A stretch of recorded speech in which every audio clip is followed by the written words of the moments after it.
हे आपल्यावरती स्वतःवरती खूप मोठा प्रभाव टाकू शकतात। हेच सिद्ध करण्यासाठी फ्रान्समध्ये एक प्रयोग करण्यात आला। तो प्रयोग असा होता की फ्रान्सच्या न्यायालयाने एका कैद्याला जन्मठेपेची शिक्षा दिली। आता तसाही तो मरणारच होता। तर हीच गोष्ट मानसशास्त्रावरती जे डॉक्टर्स काम करतात त्या लोकांना पोहोचली।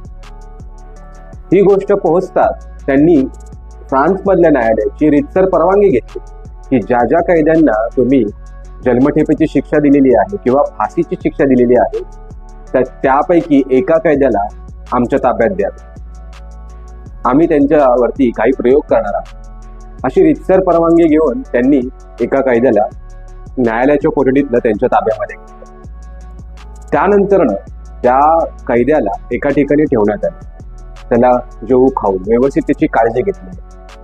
पण